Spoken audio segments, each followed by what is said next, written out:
One of the guys you mentioned, Alex Wright, Kevin Stefanski talked about Wright and what he's seen in his development. I think he's flashed, Dan. I think he's done a nice job in practice. Going back to the last couple of days versus the Eagles, versus some really good tackles. He had some good rushes. And then in the game, he's done a nice job. He's made plays. He's a young man. A lot of this is new to him. You know, just the NFL game, the speed of the NFL game, some of the things we're asking him to do schematically. But he's done a really nice job.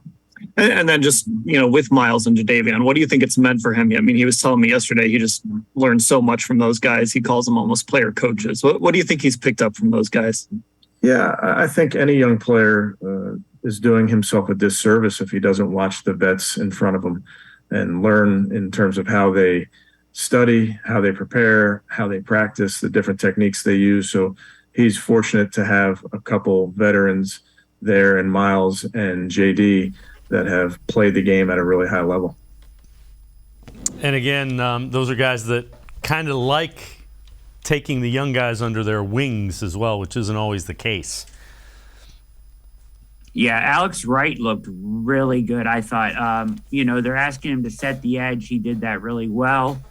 Forced a couple runs back inside. I think he got his hand on a ball. He's got great length. He showed really good get off and strength. Again, playing against 2s and 3s, but still, you know, you like to see that development from a guy that I had some questions about when they drafted him, right? You know, he was kind of described as a ball of clay that needs to be molded. He looks better than that so far in the preseason, and I have high hopes for him. You know, you would like to see him get in the rotation some. It'll be interesting to see how Winovich does, you know, coming off the edge, or if Alex Wright gets those duties as maybe like a additional third edge when they go to that NASCAR package. So that's something to keep an eye on. But Alex Wright looked really good on Sunday for sure. I think the arrow is pointing up for him.